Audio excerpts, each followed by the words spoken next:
Assalamualaikum warahmatullahi wabarakatuh. Ya, sebagai seorang Muslim, saya menyimak ya perdebatan di sini dengan saling menghormati ya, dan rasa keinginan tahuan saya terhadap apa yang terjadi di antara mereka, yaitu Kristen dengan Kristen. Di mana di sini ada Romo Katolik ya, dia bersikukuh bahwa kematian Yesus adalah bagian daripada rencana agung Sang Bapa, sebuah pengorbanan ilahi demi penembusan dosa umat manusia.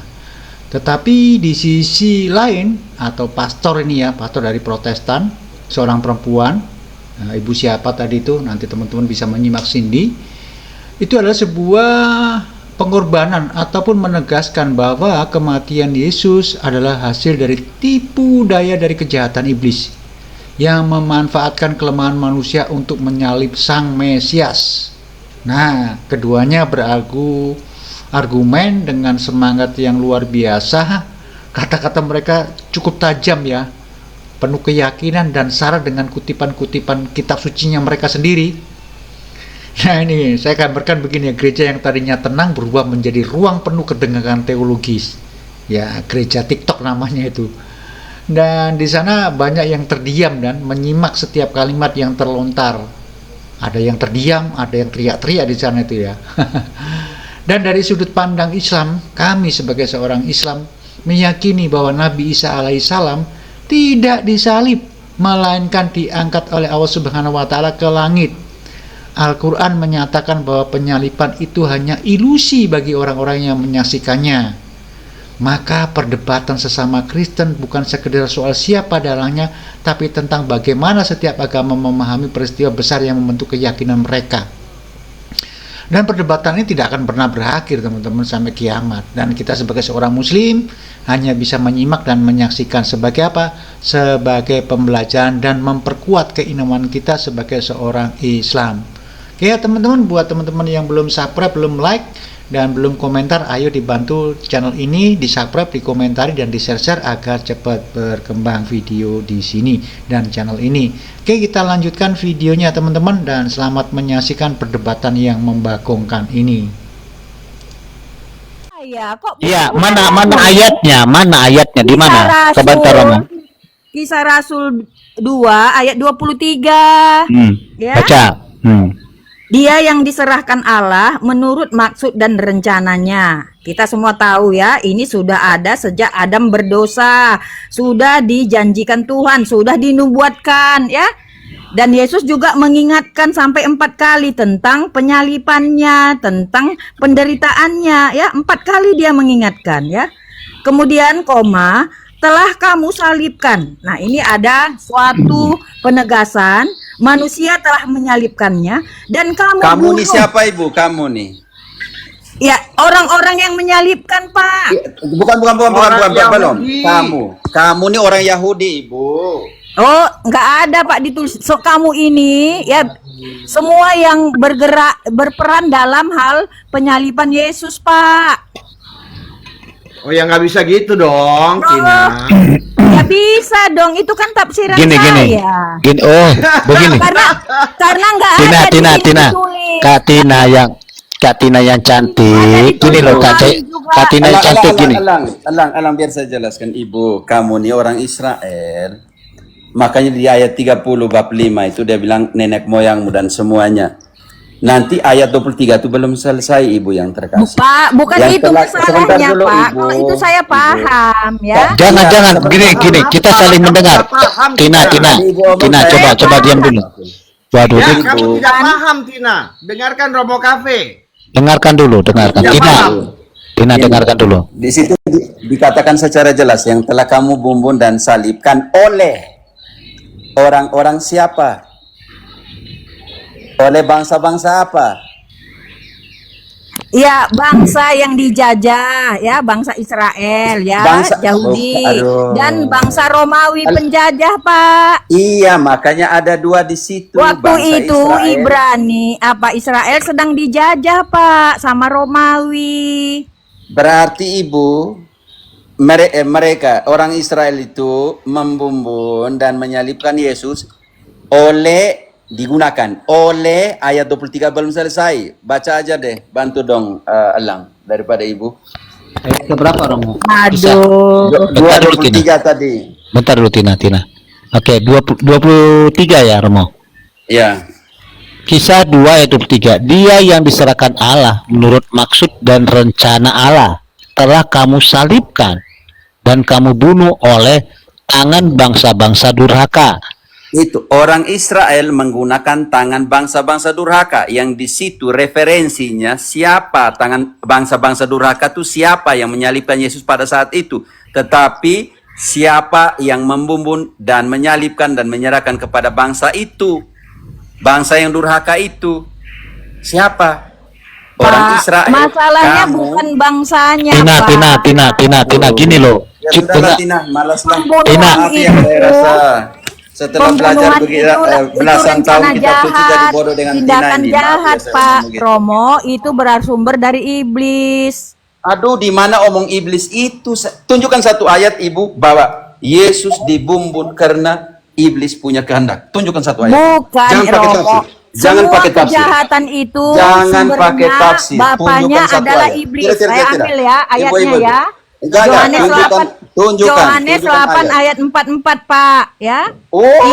Iblislah yang menjadi bapamu ya. Dan Mana kamu bilang ingin benar iblis melakukan merencanakan di situ? keinginan-keinginan bapamu. Ia adalah pembunuh manusia, Pak. Ayatnya tadi mengatakan kamu Ibu, biar saya membunuhnya. jelaskan Ibu. Ibu belajar di mana sih hermeneutiknya dan eksegesisnya? Loh, Pendeta saya yang juga mengajari Ibu tahu, seperti itu Pak. berbahaya loh. Loh, Pakai Tina standar- diam dulu, kamu biar diajarin, kalau jangan berdoa aja misalnya dari tadi. pendeta atau pastor benar, kenapa terjadi kasus-kasus pendeta dan pastor? Jangan Kan lagi ini kesana, ada hubungan mau ke dengan masalah apa orang. Ya ini? ada dong, makanya Bapak jangan menjengkali orang yang tidak memiliki Kenapa? hermeneutika. Iya, makanya yang tidak memiliki biarlah yang Aduh. belajar hermeneutik menjelaskan Konsep ke Ibu. kekristenan itu Pak bukan hanya mengenal Yesus Tuhan sebagai Allah, tetapi melakukan firman. Ya Tina, sekarang saya mau tanya Tina. Ibu. Biar Ikan hiu makan ikan tongkol itu rancangan iblis atau rancangan Tuhan? Gimana? Ikan hiu memakan ikan tongkol itu rancangan iblis atau rancangan Tuhan? Ya ikan hiu dan ikan tongkol. Ya, coba tanya Allah lah ya. Tanya Allah lah. Tanya aja Allah. Kok saya kamu tanya? Apa kamu juga tahu? Apa kamu juga tahu? Coba Tahu saya apa? tanya Anda, apakah Anda tahu itu rancangan siapa? Iblis atau Tuhan. Allah? Rancangan Allah itu ada, menurut saya itu rancangan Allah. Ikan hiu makan ikan tongkol itu rancangan Allah. Loh, itu udah pembunuhan Pak. Masih banyak ikan kecil-kecil Pak yang bisa dimakan Pak. Ya enggak, maksud saya rantai ekosistem itu rancangan Allah atau Makanya rancangan iblis? rahasia Allah itu misteri yang tak terselami. Jangan kamu akalmu yang sejengkal itu melebihi dari kekuasaan Allah. Ada hal-hal yang dapat kita tahu ya, tetapi makanya, ada yang menjadi bagian makanya, misteri Tina, Allah. Makanya Tina, kalau kamu mempercayai bahwa ikan hiu makan ikan tongkol adalah rancangan Allah sesuai dengan penciptaan dunia dan penetapan ekosistem dunia adalah rancangan Allah, kenapa kamu masih bingung bahwa penyalipan Tuhan adalah rancangan Bukan Allah bingung Pak, orang gila pun tahu bahwa Allah itu pencipta. Dia merancang semua ciptaannya Pak. Masalahnya sekarang bagaimana proses ya penyalipan Yesus itu, proses yang ada terjadi di dunia ini terjadi. Inilah yang dibicarakan Edi. Ibu pendeta, Tina. Ibu pendeta, bentar Romo Paroki, Ibu pendeta, tolong Ibu pendeta, diem dulu, diem. Kamu belajar hermeneutika gramatikal dari mana Ibu pendeta? Sebentar dulu. Padre, bentar. Di mana ayat yang mengatakan kehendak iblis yang membunuh Yesus? Di mana ayatnya? Bukan, saya ini Meninggal bukan katanya kan? Di mana ayatnya? Bentar dulu. Aduh. Sebentar dulu. Bentar ayat. kehendak iblis untuk menyalibkan Yesus di mana ayatnya? Kali ingin menang, aduh Ah, iblis lah. langsung di mana ayatnya? Tunjukkan ayatnya. Iblislah bapamu yang menghina salib Kristen. Ya, iblislah bapamu Elang. Ya, di mana di situ kata penyalipan? Iblislah Aduh. bapamu. Di mana ayatnya? Kalian menghujat, kalian itu memiliki Ke mana-mana memang kamu ini memang. Fokus apa yang ditanya Katina. Jangan kau serang pribadi. Iya, Ibu, Apa dari yang awal diserang kau loh. omong yang kau jawab. Oke, udah Ibu. sadar. Udah sadar. Bu, Ayo lanjut Bu Elang. Tina, Apa kau tanya? Bu Tina, dari awal Ibu sudah beropini, saya menafsirkan Alkitab itu, saya menafsirkan ayat itu sudah nggak boleh loh Bu, nggak boleh loh Alkitab itu ditafsir-tafsir suka-suka Itu harus bisa juga ditafsir loh Ibu Cynthia. Tafsir. Oke, kasih ayatnya, kasih ayatnya Romo. Iya dong. Contoh. Kasih ayatnya, Contoh Romo. ketika Ibu- Yesus Ibu Tina. mengatakan, ya. Yang dulu Sebentar, kau Bu, bilang sebentar, biar Bu. dikasih kau Sebentar, ayat, Bu. jangan Sebentar, mulutmu Bu. aja. Mana Aduh, orang makanya kamu- banyak-banyak diskusi biar kamu paham. Iya, biar Oke. saya kami yang tidak belajar mau Saya diskusi bantu dengan baca Romo. Ayatnya Yo. Romo. 2 Petrus. Oke. 1 ayat 20. Sebelum ke 2 Petrus, engkau ke 2 Timotius 4 ayat 3 dan 4 dulu. 2 Timotius 4 ayat 3.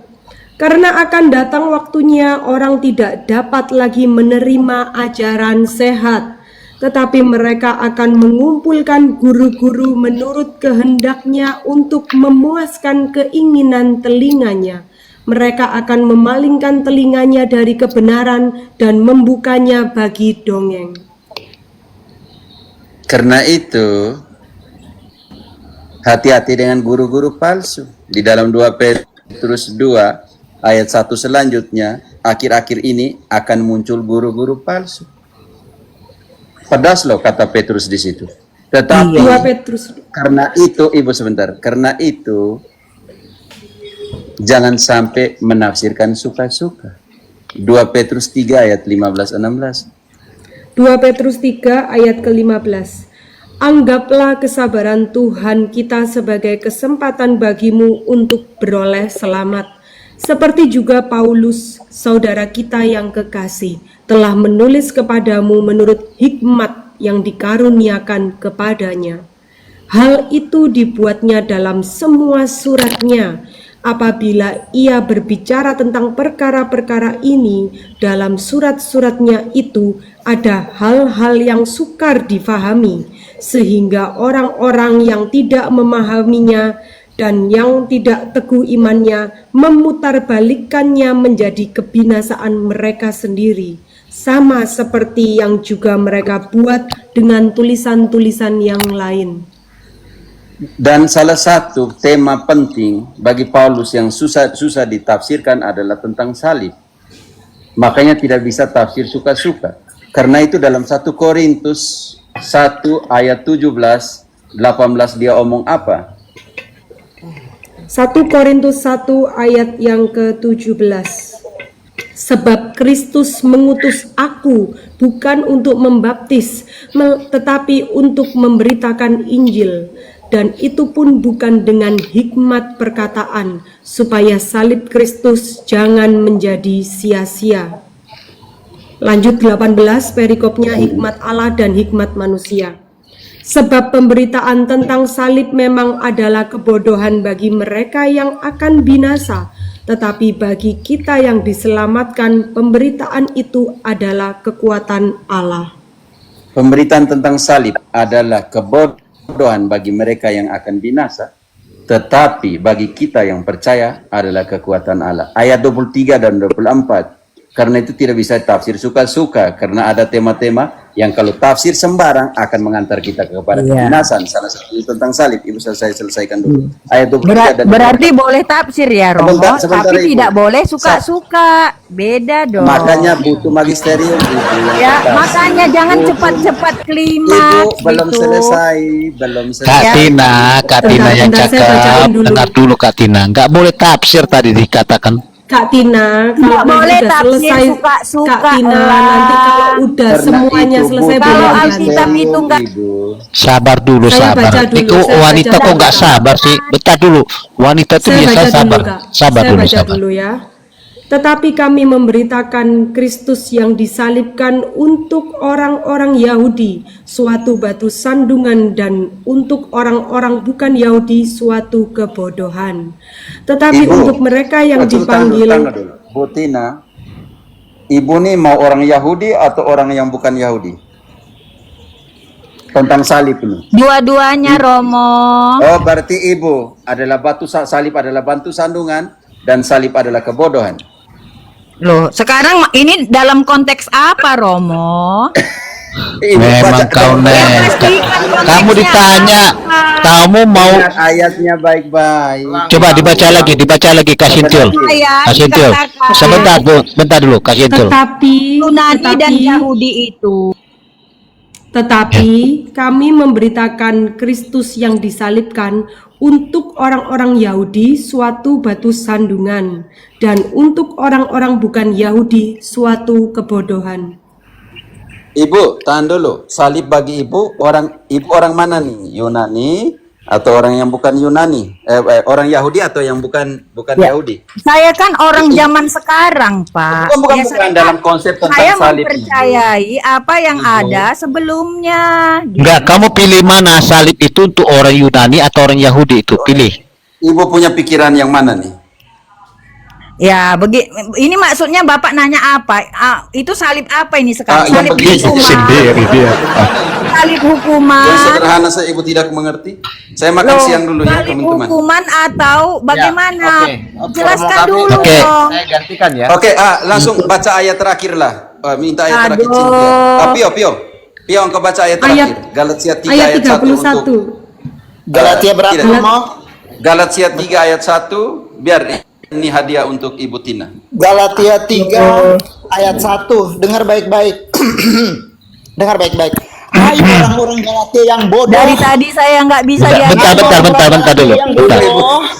Siapa yang telah mempersembahkan kamu? Aku baca ayat loh. Hai orang-orang Galatia yang bodoh. Siapa yang telah mempesonakan kamu? Bukankah Yesus Kristus yang telah disalibkan itu telah diterangkan dengan jelas di depanmu? Ganti orang bodoh itu, hai orang-orang Tina gitu, tapi orang bodoh itu. Inilah dia bapamu iblis ya. Bentar, Orang yang gini loh, Tina, ini ya. Gini loh, Kak Tina, lari ke bapakmu iblis gimana? Bentar dulu ya. Makanya ahli-ahli Taurat Parisi itu Sebentar dulu Tina, Romo kita mau ngomong. Bentar dulu. tapi Bentar dia dulu ya oleh Tuhan. Yesus. Ini kok kayak kereta api nembus tembok ini gimana? Bapaknya iblis mencemooh. Sebentar, kamu punya rem dulu ya Tuhan ya. Kamu ngegas terus. Ya makanya saya dikasih bicara dong. Ya kamu ngomong silakan kamu ngomong. Ya, oke ya. Dari tadi saya melihat 2 menit, 2 menit. terlalu banyak mengatakan ya ini tidak boleh menafsirkan ini begini. Padahal ayat itu berlaku untuk umum loh Romo. Ya bukan milik Romo, bukan milik orang Katolik, bukan milik Elang. Ayat ini adalah ayat yang dimiliki oleh penulisnya dan kita semua. Ini Galatia juga. Bentar, Pio, jangan potong dia. Nanti dia makin gila, jangan dipotong. Ini Jangan. Kasih kesempatan dia 2 menit. Bapamu adalah ini ya netizen, beginilah Katolik ya. Sifat-sifat oknum Katolik yang suka mencemooh orang yang berdebat. Kamu larinya kemana-mana itu loh. Kamu Alkitab itu bukan milik Elang, bukan Romo, bukan. Kamu fokus kepada topik gitu loh. Makanya saya bilang kamu jangan gini loh, Tina. Lari dari topik loh, malah saya meluruskan topik. Ya, sekarang kita kembali ke topik Tina. Tunggu, saya dulu ngomong. Iya. Ya 1 menit lagi kamu ngomong. Jangan kemana-mana. Fokus kepada topik. Siapa yang berkehendak menyalibkan Yesus itu? Ya, jadi yang berkehendak untuk menyalibkan Yesus sesuai dengan Yohanes 8 ayat 34 ya itu adalah iblis yang merencanakan untuk penyalipan ya dengan mempengaruhi orang-orang Farisi, Judas, ya Romawi dan sebagainya. Maka sesuai dengan ayat-ayat tadi, mereka itu adalah penyebab Yesus menjadi terkutuk. Maka Yesus di kayu salib mengatakan, Tuhan ampuni mereka, mereka tidak tahu apa yang mereka lakukan. Nah, ayat-ayat ini bagaimana? Inilah yang Oke, dikatakan. habis. Selesai, habis. Jadi, Bentar, Lang. Romo Biar bentar saya- aja, saya ngejar sedikit aja, nanti Romo. Kalau penyaliban itu adalah kehendak iblis, ya. Lalu Yesus mengampuni orang yang kehendak iblis tadi. Ya Bapa, ampunilah mereka. Mereka ini berarti kehendak iblis ya. Ampunilah mereka yang kehendak iblis yang menyalibkan saya. Apakah Yesus itu mengampuni iblis? Jawab dulu.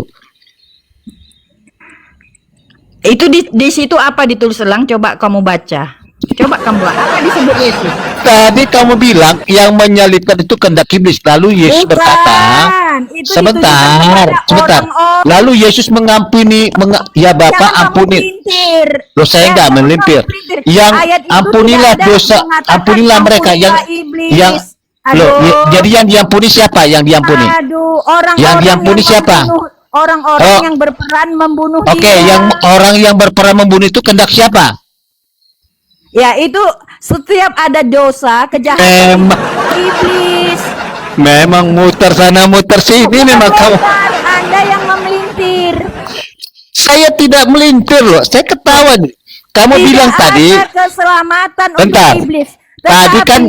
Tadi kan memakai para manusia imam itu- Yahudi. Manusia itu Bentar nih. diselamatkan elang, Mak. Kamu kemana? Gimana, Bos? Gini Itu loh, Katina. diselamatkan. Katina. Anda mempelintir. Anda Saya menyatakan tidak pelintir. kata iblis. Kehendak Tidak ada untuk Yesus. menyalibkan Yesus memakai Tidak ada orang-orang Yesus kan? mengatakan, Bentar. memaafkan iblis, ampuni. Kenapa Oke. Anda mengatakan Oke, itu? yang merasuki manusia itu imam-imam Taurat, ya, kepala imam Taurat, Farisi itu kan iblis kan, kehendak iblis kan. Lalu ini imam-imam kepala Farisi orang Yahudi itu menyalibkan Yesus. Dia. Nah, Tetapi oke ya. kau bertanya Bentar dulu, tadi, sabar. siapa yang dia Sabar. Ini kok nggak bisa tenang ibu satu ini? Aku Usah mau narasi. berpolemik sama saya. Saya Elang. nggak polemik, sesuai saya mau menceritakan Usah itu. lebih polemik dari Anda. Anda Ini gimana? jual, saya beli. Loh, kemana? Loh. Emang kita nih bahas perdagangan. Ya, begini Lang. Di situ dikatakan ampun. Aduh ya Tuhan. Ya yang diampuni itu siapa? Lang. Tidak ada di Makanya situ Lang, iblis Lang, Lang. Lang, Dikatakan Yesus ampuni. Coba diam dulu. Elang, kita Ya, coba diam silakan dulu. Romo, silakan. Sekarang kita mau fokus aja nih ya. Dari tadi ibu ini selalu berpikir penyalipan adalah rancangan iblis. Tapi dia percaya bahwa penebusan lewat kematian Yesus adalah rencana Allah. Benar nggak, Bu Tina? Iya, itu grand besar ya. Dan itu sudah dinubuatkan dan Yesus juga mengingatkan kepada murid-muridnya. 4 kali dia mengingatkan dia akan disalib. Saya Artinya tahu apa? itu. Artinya kalau Yesus mengingatkan dia akan disalib, artinya apa? Artinya dia harus taat dan tunduk pada penyalipan itu, pada proses kematiannya. Iya. Lalu rancangan kematiannya itu yang buat siapa? Nah, itulah yang saya katakan tadi Yohanes 8 ayat 44, adanya kehendak iblis. Oke, baik. Rancangan kejahatan, Tar dulu, Lang. Biar saya. Ibu bisa coba tolong cari ayat di mana Yesus masuk gerbang Yerusalem, Ibu? Yesus masuk, coba kasih ayatnya, Pak. Coba tolong bacakan. Emang sakit perutnya memang. Saya nggak ada mengatakan Yerusalem. Enggak, Gimana saya sih? tanya. Loh, apa Bapak tanya apa? Ayatnya di mana itu? Bisa Ayat tolong apa? bacakan nggak? Ayat apa? Tentang apa, Pak? Yesus masuk gerbang Yerusalem yang dia cari keledai. Loh, saya nggak ada bicara itu loh, Pak. Kok Bapak tanya ayatnya sama saya? Ya saya yang bertanya. Oh, saya nggak tahu. Tolong Ya, ya, tunjukin ya, Pak saya- ayatnya, saya- Pak. Saya tanya Sintiol. Coba tolong cari ayat di Iya, mana boleh. Yesus masuk gerbang Yerusalem, lalu dia suruh murid-muridnya cari keledai. Matius 21 ayat 11, ayat 1 sampai 11 itu. Iya, Matius 21 1 sampai 7, Romo. Iya. Dibaca Kak Romo? Iya, silakan. Matius 27 21. dari yang pertama. Hah? Matius Oh iya, 21 sorry Romo. Oke, 1 oke, oke. sampai 3. Matius 21. Perikopnya Yesus dieluk-elukan di Yerusalem. Ketika Yesus dan murid-muridnya telah dekat Yerusalem dan tiba di Betfage yang terletak di Bukit Zaitun, Yesus menyuruh 2 orang muridnya dengan pesan, "Pergilah ke kampung yang di depanmu itu, dan di situ kamu akan segera menemukan seekor keledai betina tertambat dan anaknya ada di dekatnya. Lepaskanlah keledai itu dan bawalah keduanya kepadaku. Dan jikalau ada orang menegur kamu, katakanlah, Tuhan memerlukannya. Ia akan segera mengembalikannya." Hal itu terjadi supaya genaplah firman yang disampaikan oleh Nabi. "Katakanlah kepada putri Sion, lihat rajamu datang kepadamu. Ia lemah lembut dan mengendarai seekor keledai beban yang muda." Maka pergilah murid-murid itu dan berbuat seperti yang ditugaskan Yesus kepada mereka.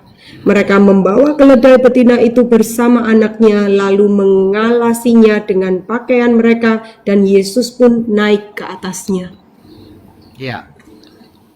Jadi sebentar ya, Ibu, tolong dengerin dulu ya. Saya akan membawa kepada Ibu bagaimana selain bahwa penyalipan Tuhan atau penebusan oleh Allah itu adalah grand design dari Allah, saya akan terangkan bahwa bahkan detail kecil penyalipan itu adalah rancangan Allah Putra, yaitu Yesus. Ya, kita mulai dari Yesus masuk ke gerbang Yerusalem ini, dia pilih keledai. Ya, nanti ini akan menggenapkan nubuat dalam Sakaria bab 9 ayat 9. Coba Ibu tadi ingat baik-baik ya.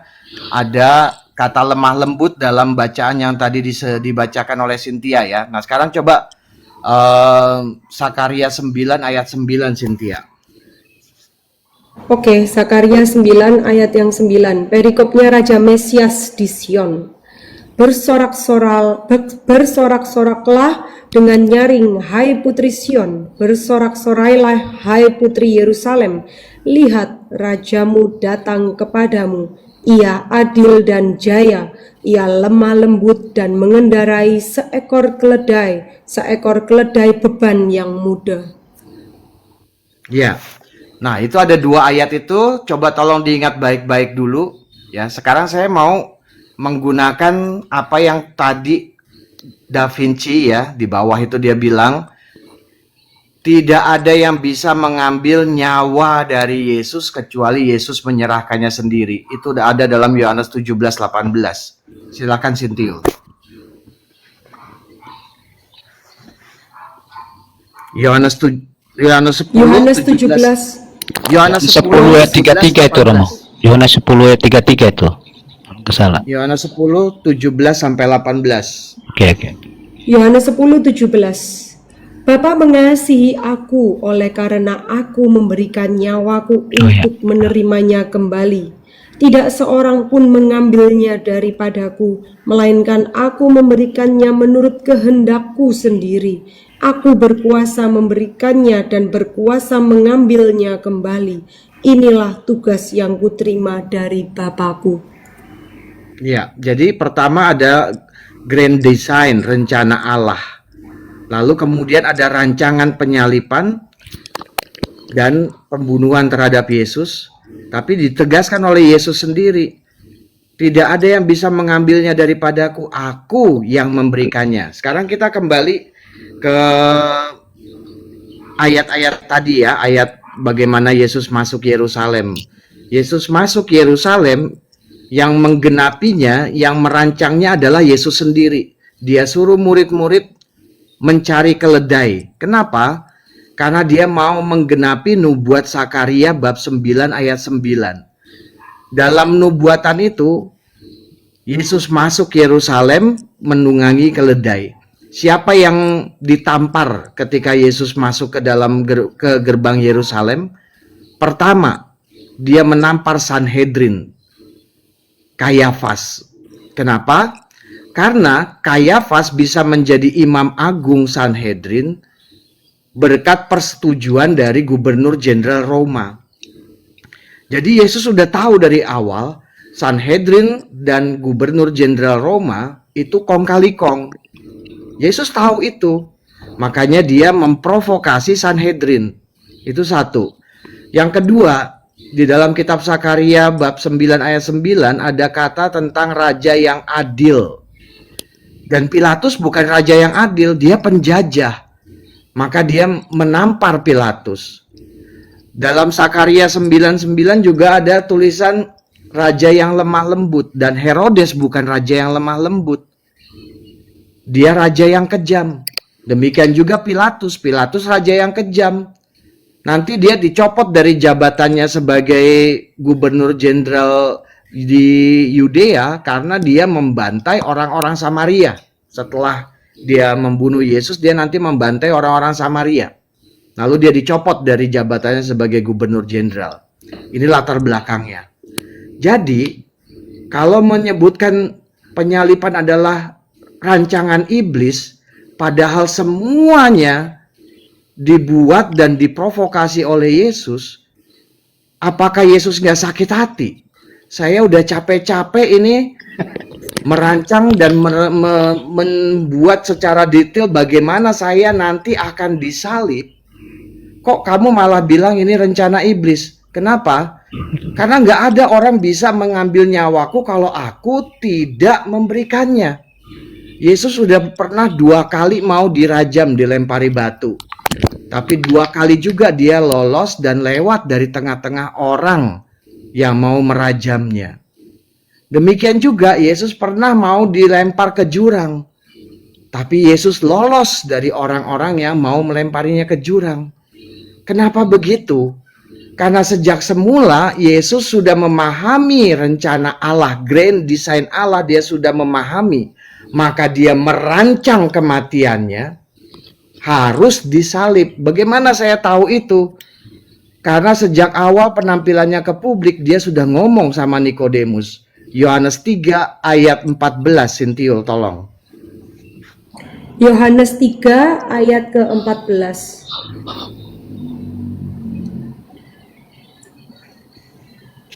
Dan sama seperti Musa meninggikan ular di padang gurun, demikian juga anak manusia harus ditinggikan. Iya. Jadi sejak semula Yesus sudah merancang itu sampai kemudian tadi Yesus masuk gerbang Yerusalem itu di Matius 21:1 sampai 11 tadi, dia betul-betul dia rancang dengan persis menggenapi nubuat Zakaria 9:9. Dan lebih daripada itu, hari yang dipilihnya untuk masuk ke gerbang Yerusalem itu juga bukan hari biasa. Itu adalah hari pemilihan domba-domba Paskah. Domba-domba tak bercela itu dipilih pada hari itu. Itu adalah hari pertama dalam pekan Paskah Yahudi. 5 hari setelah itu kemudian ada Paskah. Dan sebelum Paskah itu dia kemudian membuat satu perjamuan yang kita sebut sebagai perjamuan terakhir. Perjamuan ini dia buat untuk para murid supaya mengenang baik-baik bagaimana dia akan mati. Yesus mengambil roti dan mengatakan ini tubuhnya. Yesus mengambil piala berisi anggur dan dia katakan ini darahnya. Ini bukan tindakan Paskah Yahudi, tapi ini adalah ritual baru yang dibuat oleh Yesus supaya setiap muridnya paham bahwa ketika nanti dia akan disalibkan, dia sudah menyiapkan sakramen supaya setiap orang yang mengaku dia adalah Kristus dan Tuhan selalu mengulangnya dan mengingatnya bahwa inilah saat yang saya rencanakan. Tubuh dan darah Kristus itu, sebelum dia kemudian disalibkan, dia sudah siapkan cara mengenangnya. Itu sebabnya kenapa orang-orang Kristen itu selalu diundang untuk masuk dalam perjamuan kudus, supaya mereka selalu ingat bahwa salib adalah rancangan Tuhan Yesus. Kalau kita nggak pernah kemudian masuk dalam ekaristi yang dibuat oleh Yesus sesaat sebelum penyalipannya, kita bisa lupa dan berpikir penyalipan adalah rencana orang lain atau rencana sosok lain, padahal sejak semula Yesus merancang itu dengan detail. Dia sendiri memilih waktu masuk Yerusalem pada saat domba Paskah diserahkan. Dan dia sendiri memilih masuk Yerusalem dengan keledai. Dengan repot dia suruh murid-muridnya cari keledai itu. Untuk apa? Untuk memprovokasi Kayafas, Pilatus, dan Herodes supaya mereka diarahkan menyalibkan Yesus. Apakah Kayafas bisa membunuh Yesus tidak dengan salib? Bisa aja sebetulnya, tapi karena dia mau cari muka sama Pilatus, maka kemudian dia serahkan kepada Pilatus. Dia memberi jalan kepada Pilatus untuk menghukum si Yesus. Kenapa? Karena kedatangan Yesus masuk ke Yerusalem itu juga memprovokasi Pilatus.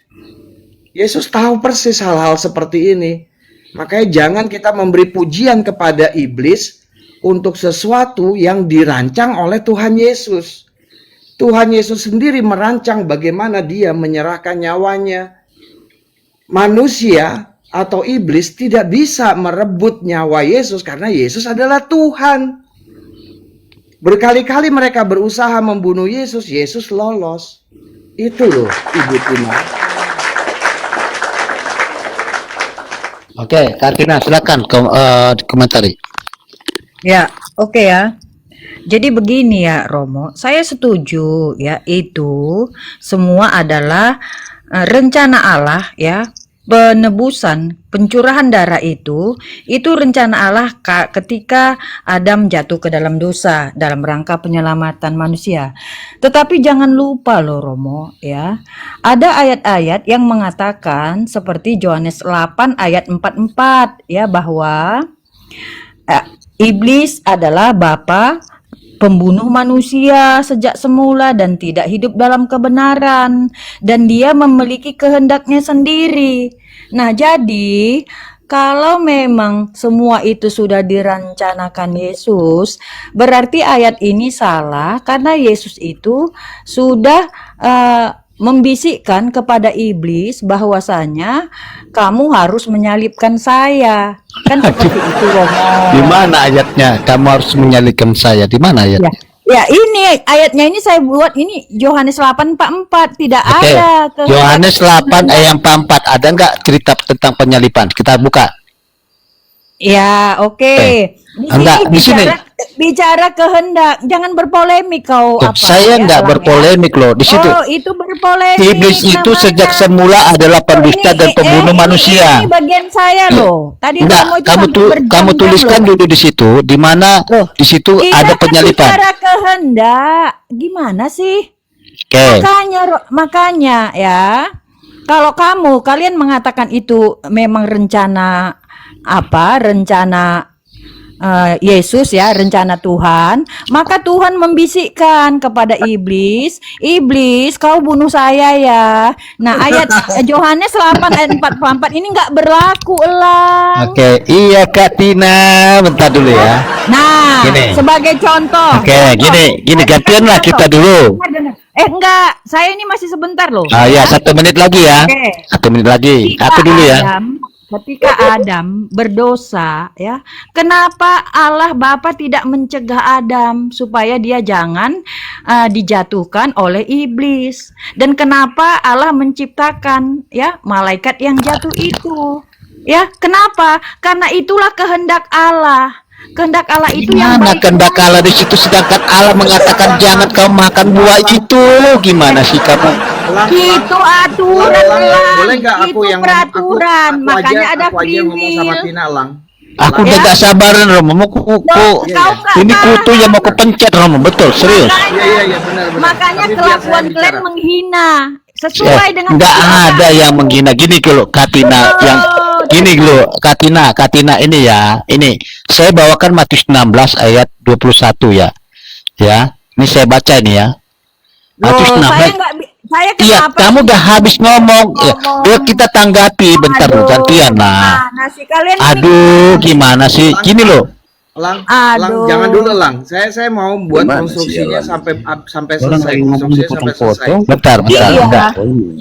Sorry. Aturan sekali. Sorry, Ya. bentar dulu. Nilai orang, bukan. Cara diskusi itu nggak bagus, menekan doang. Bentar.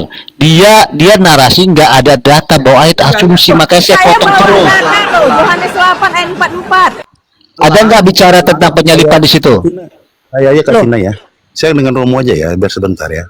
Bentar. Sorry, bentar. Saya kasih ayat dulu sama si Tina. Bentar, nanti kamu. Aduh, Bentar kau ini. sudah bohong Bentar nih. dulu. Hendak ini. Bentar dulu. Ya tuh, kamu udah ngomong tadi. Ini Matius 16 ya, ada 21 Kita hendak dari tadi. Iya, ini akan saya bantah bahwa itu kehendak iblis atau kehendak Allah, tentang kehendak Allah ya. Lihat, apakah kehendak iblis yang membunuh Yesus? Kita lihat. Nih. Saya baca ya. Matius 16 ayat 21 sampai 23. Sejak waktu itu Yesus mulai menyatakan kepada murid-muridnya bahwa Yesus harus pergi ke Yerusalem dan menanggung banyak penderitaan. Lihat, penderitaan ini adalah penyalipan dari pihak tua-tua, imam-imam kepala, dan ahli-ahli Taurat. Lalu dibunuh dan dibangkitkan pada hari ketiga. Ayat 22. Tetapi Petrus menarik Yesus ke samping dan menegur Yesus, katanya, Tuhan, kiranya Allah menjauhkan hal itu. Apa yang dimaksud dengan hal itu adalah penderitaan tadi, yang adalah penderitaannya di atas kayu salib. Penderitaan atau penyalipan itu sekali-sekali tak akan menimpa Yesus, menimpa engkau. Maka Yesus berpaling dan berkata kepada Petrus, ya, enyahlah iblis. Dikatakan enyahlah iblis. Nah, saya mau tanya. Bentar dulu, sebentar Katina. Pertanyaan saya. Petrus tidak patuh kepada peringatan Yesus tadi, bahwasanya dia akan melakukan sebentar. tugas khusus di Kita saat clearkan dulu Katina. Ini menurut menderita. Romo, sebentar. Bentar, sorry. Ini enggak, bentar, story. Katolik, ini sesuai nggak keterangan si Elang ini? Nah, Ini iya. bukan soalnya. Eh, ini kamu- aku mau tegaskan. Menurut Romo setuju nggak dengan Elang ini? Menurut Katolik ini nggak? Loh, ini saya bawa ayat. Enggak, kau jawab dulu story sama Tina. Iya, Di sini tapi kau sembarangan. kamu jawab dulu Kayak pertanyaan saya. Enggak Bentar. berpendidikan kamu, enggak. Enggak. Sebentar. Loh, ini menurut ayat kok, menurut Elang ini gimana sih? Ini Kamu saya. orang nggak sekolah. Bentar. Sabar. Pertanyaan Ini saya. menurut Katolik. Story. Ini bukan menurut saya. Saya bacakan ayat, bukan menurut saya. Nih kamu nekat yang nyata story. Oke, kita bahas. Bentar. Oke. Iya, udah. Bentar. Ajaran Katolik lu. Sebentar, pertanyaan saya. Bentar dulu story, nanti kamu jawab aja nanti, bentar. Story. Di sini Petrus, Apakah itu menurut Romo? aduh story, ya ampun ya Tuhan. Bentar dulu, nanti kamu Suara mau, dulu kalian. bentar. Iya, ini sama. Ini saya nggak berkata tentang diri saya. Dulu, sebentar Elang, diam dulu. Romo, kau setuju nggak dengan dia? Ayo. Tentang apa? Tentang Itu bahwa yang dibahas Elang tadi. iya, Ayat ini. itu bagian dari bagaimana Yesus Nggak setuju merancang. dia itu Elang. Makanya jangan bodoh. Apa setuju nih? Gimana kamu? Aduh ya ampun. Dengar. Makanya Elang diam dulu. Bu Sebentar Tina, ya. diam dulu. Romo, kau setuju nggak dengan yang diterangkan Elang tadi? Oh ya, saya sangat setuju. Itu Iya. sebabnya saya katakan. Benar, menurut Katolik yang diterangkan tadi. Iya. Ini hati-hati kalian ya. Ini kalian Katolik sekarang ya. Hati-hati apa? Terangkan Elang. Oh iya dong, hati-hati. Bagaimana dong. nggak setuju? Jangan. Itu ayat kok jelas Oke. ayat. Gimana sama ayat nggak setuju? Sebentar. Makanya Saya tanya lagi satu Romo ya. Ini satu. Iya. Yang dikatakan maka ayat selanjutnya, maka Yesus berpaling berkata kepada Petrus, "Enyalah engkau iblis, engkau suatu batu sandungan bagiku, sebab engkau bukan memikirkan apa yang dipikirkan Iya, Allah." betul Oke? seperti saya bilang Sebentar tadi. Kak, jangan ditambahkan dulu. Apakah yang dipikirkan Allah itu termasuk hal dibunuh? Termasuk dong. Iya, Termasuk dong. itu Yang ajaran Katolik. dipikirkan- yang Itu ajaran dipikirkan- Katolik. Iya, itu Bentar. ajaran Katolik bahwa kemudian terjadi pembantaian terhadap Yesus itu adalah rancangan yang kemudian sejak Oke. semula terjadi. Saya cuma tanya satu ya. Sebentar, Tolong bukakan sorry. dulu Matius 23 Bentar, story. Pertanyaan saya belum selesai. Bentar dulu pertanyaan saya. Ini bentar dulu. Matius Sebentar, 23. sabar kamu dulu. Lo kamu ngomong, saya ngomong, kamu dari tadi saya sudah ngomong. Bentar, story. Kamu udah mulai kejang-kejang dengan pertanyaan saya. Bentar dulu, story. Enggak. Iblis ini mengatakan, dengan Romo, diam dulu. kamu sama saya aja kok belum tamat kok sama Romo, kamu gimana sih? Dengar dulu. Dengar, pertanyaan saya Elang, eh, Elang kau nggak tahu Sabar apa-apa. dulu, Biarkan bukan, dengar, sabar. Pertanyaan saya, Petrus ini menghindari penyalipan atau menghendaki penyalipan? Saya tanya, Romo. jawab dulu. Enggak, ini setelah saya turun ya. Romo, Udah, apa kamu kabur. Pertanyaan saya, kamu kabur. Petrus ini, sorry. Dengar, Petrus ini menghendaki Yesus disalibkan atau menghindari penyalipan? Itu rencana. Kenapa kamu nggak bisa? Kamu kenapa nggak bisa sama saya dulu? Sama Romo. Dengar dulu. Dengar. Petrus ini kehendaknya itu menyalibkan Yesus atau menghindari penyalipan Yesus? Oke, saya jawab ya. Ya, jawab. Oke. Romo, itu dalam Matius 23 itu dikatakan Tinggal memang. Kamu ditanya Romo, udah kau dibawa dulu jualan cilok. Kamu. Kau tanya sama Romo lagi. Aku tanya sama kamu. Ini perkataan Petrus ini menghindari penyalipan atau menghendaki penyalipan. Romo, kau bilang lagi. Sakit kamu. Sakit. Oke. Bentar, Katina. Oh, saya berbobot pertanyaan saya ini. Oh, nggak ada. Oh, tukang Kamu penting. jangan menghindar pertanyaan saya. Pertanyaan saya sederhana. Petrus ini menghendaki Yesus disalibkan atau menghindari Yesus disalibkan? Katina, Kasintil panggil ambulan. Kasintil panggil ambulan, telepon. Kasintil panggil ambulan, nggak bisa jawab. Loh, Meninggal, jawab. menghindari. Jawab. Petrus ini mengatakan menghendaki penyalipan atau menghindari. Menghindari penyalipan lah. Baik, menghindari penyalipan. Nah, Aduh, oke, enak sekali kamu bilang diam saya dulu. jawab. Oke, dia menghindari penyalipan. Itu berarti dikatakan nyala iblis. Berarti itu kehendak iblis. Nyala iblis. Berarti kehendak iblis itu menghindari penyalipan. Katanya kamu. Karena sebelum Ini kan tadi Kak. mengatakan Elang. tentang rencana Baik, Sa- ini Elang ya. Rencanaannya. Saya coba selesaikan dengan Tina dulu ya. Nanti kalau tidak selesai nanti Elang lanjutkan ya. Dan nanti saya minta tolong Elang untuk cari ayat dan seterusnya. Tapi saya selesaikan dengan Tina dulu ya. Ya, siap Romo. Tapi iblis udah menghindari ya Tina ya. Udah selesai kalau di sini. Loh, itu kan kata kamu. Oh, ini nyala iblis. Kau baca. Petrus dikatakannya yang dikatakan iblis itu perkataan Petrus atau Karena Petrusnya Petrus yang iblis? tidak taat kepada perintah Yesus bahwa dia akan dibawa ke kayu salib. Nekat kamu. Yang iblis itu Makanya siapa? Elang. Perkataan iblis Makanya atau Elang. Petrusnya yang iblis? Makanya Elang. Seharusnya Biar Petrus saya- itu tindakannya diam seperti yang lain. Udah silakan Romo. Silakan. Silakan. Aduh, Katina. Udah. Silakan. Silakan Romo. Hanya bertobat kok Lang, biar ada Roh Kudus mengerti. Ya udah kita paham. sama-sama bertobat, kita pergi ke gereja udah sama-sama. Supaya Udah kau biar Romo dulu. Udah sama-sama kita bertobat dah. ini Selesai. salib. Menghina salib, kamu yang menghina salib kok. Udah. Oh, Anda tadi menghina. Udah. Kamu menghina salib, itu kehendak iblis. Kamu yang menghina salib. Aduh. Yang menghina salib saya siapa? Salib itu Yesus disalibkan kehendak iblis. Kamu yang menghina atau saya yang menghina? Loh, Anda mengatakan salib di gereja saya itu kan dari iblis. Ya, Gimana jalan tapi pulang? yang menghendaki Yesus disalib kan ke iblis ya kan? Kan kita bicara Bukan ini tentang kita. bagaimana caranya. Udah. Menghindar aja udah. Silakan Romo. Kesimpulannya Romo Parut. bukan itu, Udah.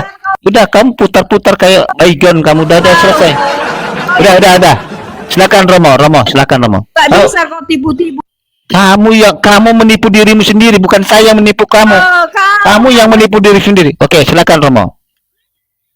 Ya, baik. Tolong jangan di setelah dulu ya saya dengan Tina ya.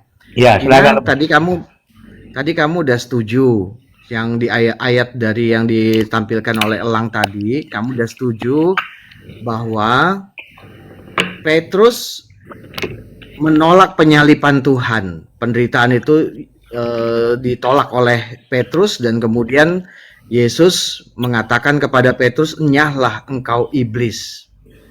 Tadi saya dengar kamu menolak itu, benar atau enggak? Ya, betul. Itu ayat itu jelas loh bahasa Indonesia Romo. Ya. Ya, Yang kamu saya mengerti dari ayat paham. itu apa? Ya, gimana? Yang kamu pengertian kamu terhadap ayat yang diberikan Nah. Elang tadi apa? Ya, ini bagus pertanyaan seperti ini ya. Jadi di sini, kenapa kalian kejang-kejang? Gak ada kerja, aku ketawa. Udah jawab aja. Aduh, iblis lah bang jadi bapamu Elang ya. Nah, saya jawab ya. Pengertian di sini yang saya tangkap adalah Yesus mengatakan tentang penderitaannya. Nah, setiap kata-kata yang keluar dari mulut Yesus itu adalah kebenaran, harus kita jalankan. Nah, ketika Yesus sudah mengatakan dia harus mati, menderita, lalu Petrus itu tidak konsentrasi, tidak mau mendengar dan menyimak. Lalu dia dengan mudahnya mengatakan, "Jauhlah itu Tuhan darimu." Maka Yesus marah. "Sudah berapa lama aku bersama-sama dengan kamu? Kalian tidak mengerti juga." Gak ada bersama-sama. Nyala iblis. Kok lari kemana? Nyala iblis. Apa? Tidak Saya apa-apa, kan mengembangkannya. Lalu dia marah, dia katakan, "Enyahlah iblis." Oke. Ya, seperti itu pengertiannya. Dia marah karena sampai detik itu Petrus tidak mau, imannya masih abu-abu. Ya, tidak langsung yes Tuhan seperti itu. Silakan. Pelan-pelan tolong sebentar saya Ya, silakan Romo. Aku geli aja gak bisa menahan ketawa saya Romo. Jadi harus saya ketawakan dia. Itu sama gini ya, itu sama dengan gini loh Romo. Ada misalnya ya petugas gereja tapi hobinya selingkuh, berzina gitu loh ya. Dia mengaku-ngaku firman Tuhan tapi rupanya dia punya wanita simpanan. Siapa yang kau bicarakan? Ada yang merasa. Enggak, kamu bicara apa kok keluar kemana-mana? Aku heran. Kamu Tina, nggak paham. Tina. Karena Emang kamu kau tidak pernah lihat bertobat. aku selingkuh berzina emang? Kamu Saya pernah? kan membilang karena banyak Elang, dia pemuka gereja, tetapi Memang dia kau. punya beberapa simpanan. Nah, begitulah iman Petrus ya, sangat lemah. Ya, baik. Gitu. Saya mencoba menyingkat ya, Bu Tina. Mungkin singkatan saya ini salah, tapi coba nanti tolong diperbaiki ya. Jadi Bu Tina sepakat bahwa Yesus marah kepada Petrus karena Petrus tidak memahami rencananya soal penderitaan itu. Benar atau salah, Bu? Ya, benar sekali Romo. Rencana Yesus apa? Rencana Yesus ya, sampai peringatannya sampai 4 kali pemberitaan Yesus supaya dia mengatakan bahwa dia akan disalibkan agar rencana penebusan itu berhasil. Itulah rencana Yesus. Dia sudah mempersiapkan diri Romo, dia disesah, dihina ya, dan nantinya akan ditombak. Dia sudah menyiapkan dirinya Romo. Jadi dari pemahaman Ibu Tina udah sepakat bahwa Yesus itu bahkan sudah merancang dengan detail bagaimana dia menderita. Dia bukan merancang, Romo. Dalam keadaannya manusia, dia tunduk kepada apapun yang terjadi, ya, yang dilakukan Bapa kepadanya. Rencana Bapa itu adalah penyalipan dia, begitu, Romo.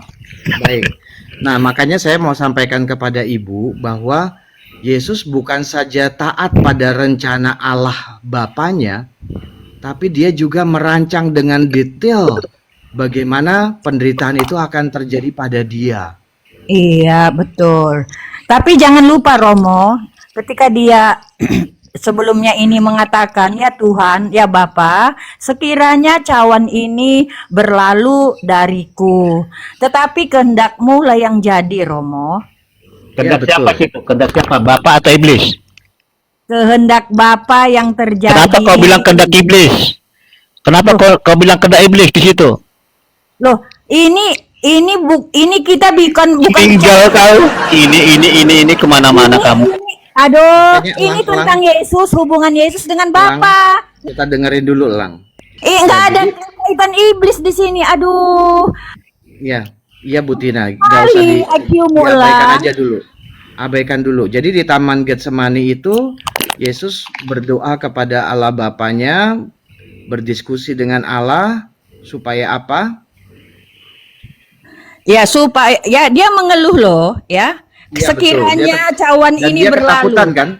Dia ketakutan kan? Ya, nah itulah kemanusiaannya Romo ya. Iya. Dia Lalu? ketakutan. Nah, di sini penulisnya kenapa menuliskan ini ya? Supaya kita tahu bahwa dia memang menjadi manusia juga gitu. Memang kau tukang apa ini? Cocoknya kamu tukang cerpen, cerita pendek.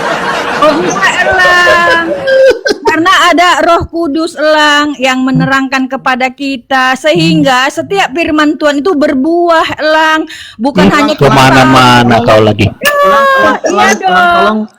Tolong saya Bukan mau hanya ngomong. tahu. Ya, iya Romo, dia Bangun. kemana-mana Romo. Aku makanya geli aku nengok dia. Nggak apa-apa, Lang. Mana Nggak apa-apa, Lang. kau? Nggak apa-apa, Lang. Yang IQ BPJS itu Anda bahkan Ya, ya.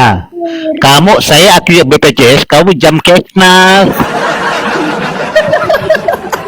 Nah, buktinya saya bisa menghadapi Anda semua ya. Berarti IQ kalian itu BPJS. iya kamu IQ-nya jam kesnas mana lebih tinggi, BPJS atau jam kesnas? Jam kesnas. Elang. Saya Aduh, Kak Tina, udah. Saya Romo dulu diskusi ngomong, dengan- Romo dulu ngomong. Udah, kau kemana-mana BPJS, udah. Romo dulu bilang ngomong. kemana-mana lah kalau saya. Udah, bentar dulu Kak Tinaku, bentar dulu, sabar dulu Kak Tina. Kita sahabat dulu, biarkan Romo dulu. Silakan Romo. Ya, jadi kita sepakat tadi di Getsemani yang diangkat oleh Katina ya. Katina atau Butina saya kurang paham. Jadi Yesus itu ketakutan dan dia berdiskusi dengan Allah terkait dengan penderitaan yang akan dia terima. Nah, lalu kemudian apa yang dikatakan oleh Yesus adalah tadi Butina udah setuju, terjadilah kehendak-Mu. Nah, sekarang pertanyaan saya, berarti di situ Yesus punya pilihan untuk bebas dari penyalipan atau tidak? Ya, sebagai ketuhanannya dia bisa bebas, Romo. Kalau dia bisa misalnya menghilang, melarikan diri, bisa. Ya, dia bisa. Tapi yang dipilih oleh Yesus adalah Dia tunduk kepada rencana Bapa. ya, betul sekali. Selesai di situ. Ya. Ngapain lagi kau bilang rencana iblis lagi yang menyalibkan Yesus? Kenapa kalian? Mas, Udah, Romo dulu lanjutkan. Aku hanya menyala sedikit. Udah, Tina. Bahas Kak Tina, Yohanes 8. coba sebentar Yohanes- dulu.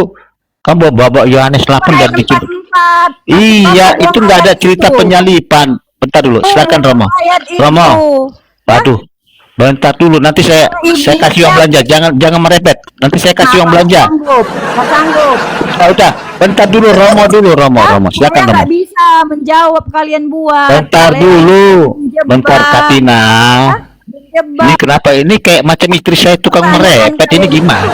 Tidak ada bicara tentang iblis. Loh, ini istri saya kayak gini merepet ngomong terus. Makanya biarkan saya Mirip ya? bicara. Iya, Kenapa ganti Anda ya. tidak membiarkan saya bicara? Ganti. Aduh. Iya, Romo mau Saya ngomong mau kapan? Kapan Romo ngomong? Kapan Romo? Tadi Kamu kan ngomong? udah ngomong. Iya, Romo kamu ngomong, tadi kamu juga udah ngomong. Ya. Aduh, kenapa Aduh, udah bentar dulu. Silakan Romo. Ada dua pastor loh saya hadapi loh, ya. Tapi tidak mampu juga meyakinkan saya. Memang kamu. Romo, ya. Udah dua Romo loh. Coba, Tapi nggak kamu dengar dulu. Kamu dengar. saya. Bukan karena berapa Romo yang kau hadapi. Soalnya begitu keras hatimu untuk menerima kebenaran. Bukan keras Pak. Saya tidak berdiri sendiri Romo. Ada miliaran orang yang Siapanya berpendapat seperti judulnya saya. siapa? Dia turun ke ibu. Begini, ibu. Ibu. Saya bukan Ibu. berdiri sendiri Romo. Persoalan ibu, dengar statement ini. Maaf, Pastor. Persoalan ada di mana? Ibu sudah menerima bahwa itu kehendak Allah. Persoalan ada di mana lagi? Kan kita bicara tentang bagaimana peranan iblis. Yang kita bicara tadi itu tentang desain tadi dari Tuhan, tetapi ya cara pelaksanaannya itu dilakukan dengan kehendak iblis. Oke, sebentar dulu. Ibu tunggu. Saya kejar di situ. Tunjukkan satu ayat bahwa itu kehendak iblis. Yohanes 8 ayat 44 Romo. Oke, sekarang saya jelaskan menurut pembelajaran hermeneutik. Di situ jangan mati-matian di ayat 44. Bantu Cintia ayat 39 omong tentang apa? Sebentar saya jelaskan bagaimana menafsirkan secara lebih baik. Jangan sampai jatuh ke dalam pemahaman memenjarakan satu ayat seolah itu adalah kebenaran mutlak. Ingat saya tidak berdiri sendiri loh Romo. Ibu Tina, saya mengerti mau Roh Kudus turun macam mana. Sama dengan dulu. Saya loh Romo. Ibu, saya mengerti ayat itu tidak bisa diambil untuk mengatakan iblis merencanakan penyalipan. Karena di situ Yesus membedakan antara anak-anak Abraham. Kalau kamu adalah anak-anak Abraham, kamu tidak akan membumbun orang yang mewartakan kebenaran. Baca baik-baik ayat 39. Ya, sekarang saya tanya Romo. Ya, Ibu Tina, kita mau baca kitab suci lah. Saya tanya Romo. Kita baca dulu kitab suci. Saya baca dulu. Tanya Ibu. Kan menghormati Yohanes sekolah 8. skriptura kan harus hormati kitab suci kan? Yohanes 8 ayat yang ke-39. Jawab mereka kepadanya, Bapa kami ialah Abraham. Kata Yesus kepada mereka, jikalau sekiranya kamu anak-anak Abraham, tentulah kamu mengerjakan pekerjaan yang dikerjakan oleh Abraham. Lanjut. Tetapi yang kamu kerjakan ialah berusaha membunuh aku. Aku seorang yang mengatakan kebenaran kepadamu, yaitu kebenaran yang Tidak cukup. Saya mewartakan kebenaran, Yesus bilang. Saya jelaskan ayatnya. Tetapi kamu mau berusaha untuk membunuh orang yang mewartakan kebenaran. Kamu bukan anak Abraham. Kamu mengatakan bahwa kamu anak Abraham. Bapamu adalah Abraham, ayat kalau mau baca dari atas. Tetapi kamu mau membumbun orang yang mewartakan kebenaran. Kalau begitu, kalau orang yang mau mewartakan kebenaran dan kamu mau bumbun dia, maka kamu bukan anak Abraham. Melainkan anak apa? Ayat 44. Anak iblis. Iya, begitu Ibu. Itu dalam konteks itu, sebentar dulu. Perikop itu harus dimengerti dari atas. Jangan ambil 44 selesai berdiri sendiri. Yesus memberikan dua komparasi. Yang dengan yang sebelumnya sejalan, Romo. Gimana sih? Ibu yang terkasih, sejelas ini pun Ibu yang dipenuhi dengan Roh Kudus tidak mengerti. Bagaimana saya bisa menjelaskan itu? Saya nggak berdiri sendiri, Romo. Iya, Ibu tidak berdiri sendiri. Sama berpendapat dengan saya, Romo. Ibu, siapa ke orang-orang itu? Lalu Anda meremehkan pemikiran kami, begitu? Jangan bilang kami, karena hanya di sini Ibu sendiri, oke?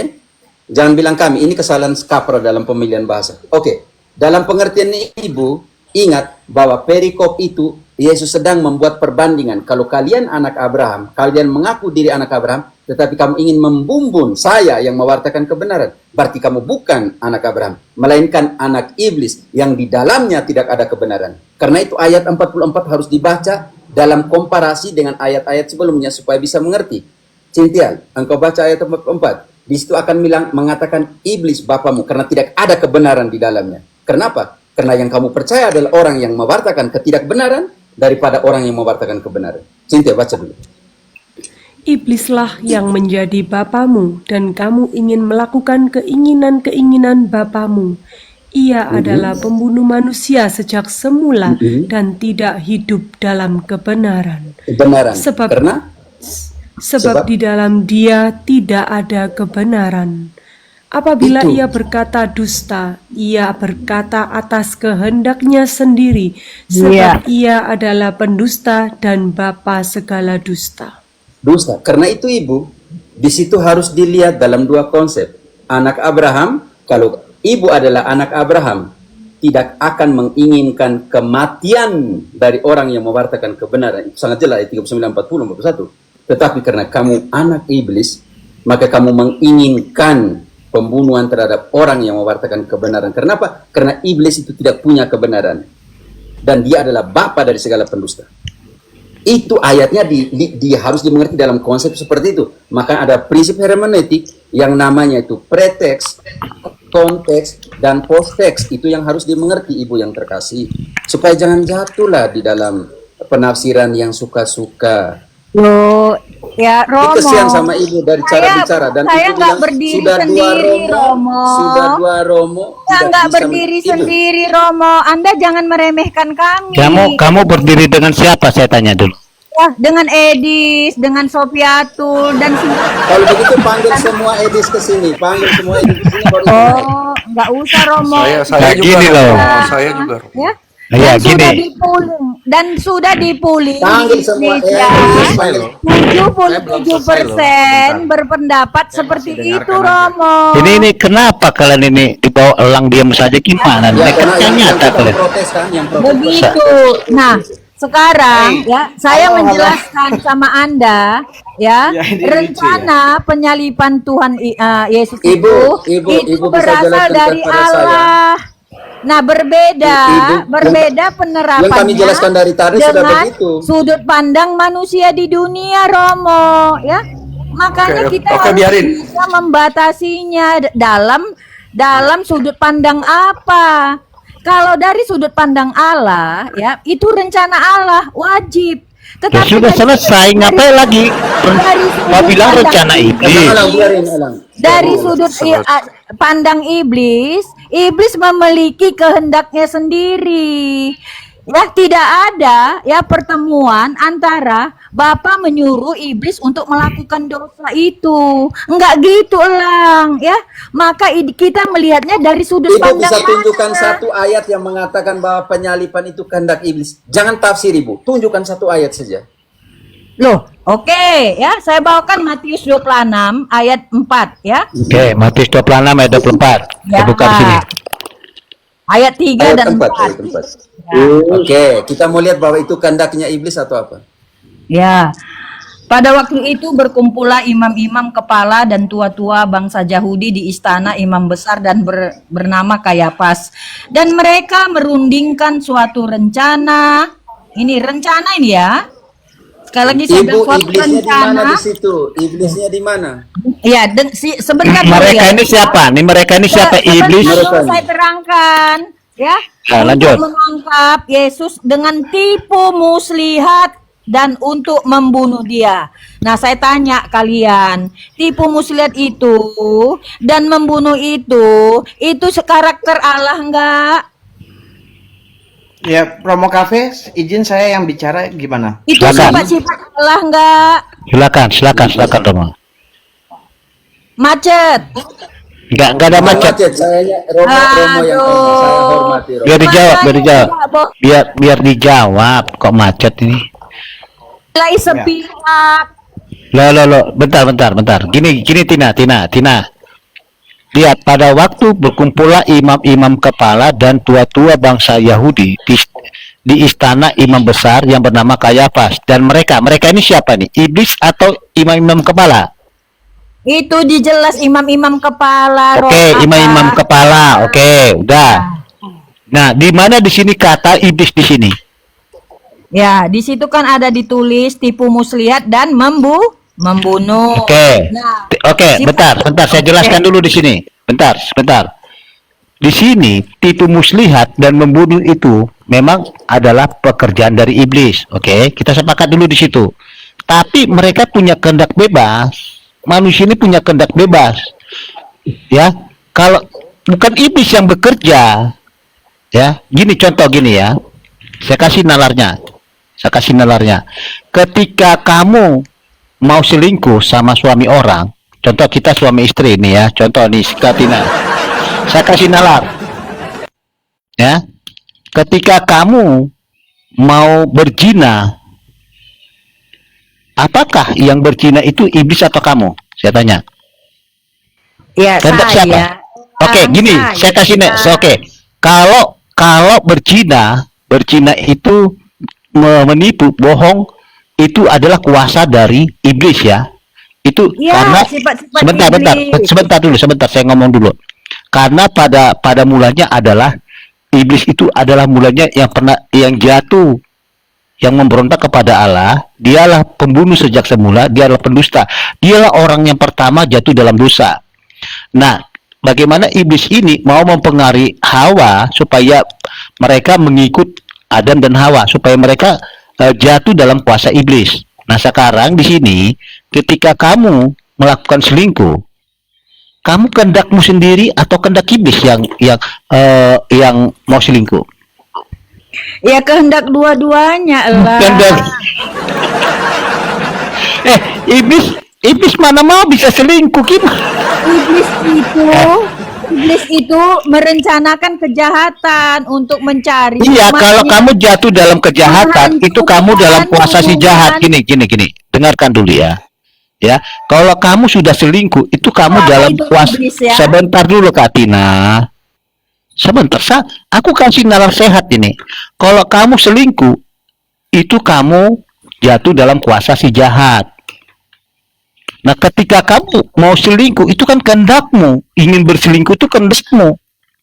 Setelah kamu berselingkuh, kamu jatuh dalam kuasa si jahat. Ya, Setuju nggak di situ? Selingkuh itu perbuatan jahat atau perbuatan Iya, itu kuasa si jahat. Kalau kamu sudah Ya, selingkuh, oke. sebentar dulu. Perbuatan Sebentar dulu. Kalau kamu sudah selingkuh, ya Tuhan ya ampun. Allah. Tapi sebelum kamu melakukan selingkuh itu kan kehendak siapa? Kehendak iblis atau kehendak kamu? Ya, bisa kehendak saya dan yang pasti Oh, bisa kehendak si. Iya dong. Iblis dari semula merencanakan Aduh, kejahatan. dikasih nalar sederhana, kamu membantah juga memang. Silakan Romo. Silakan Romo. Iblislah penguasa dunia. Kamu nggak tahu? Dia menguasai dosa, betul. Kalau kamu jatuh dalam dosa, kalau kamu selingkuh, itu kuasa si jahat. Bisa mencobai Yesus elang. Paham Romo kau? kami mau ngomong, diem. Romo kami mau ngomong, diem. Oke, bentar. Silakan Romo Kalvari. Iya baik. Jadi kita kembali ya Bu ya. Kita kembali ke tadi ya. Oke lah, kita mulai dari ayat 26 Matius 26 ayat berapa tadi Ibu bilang? Ayat 3, 4. Ayat 3 dan 4. Itu setelah Yesus masuk Yerusalem ya Bu ya.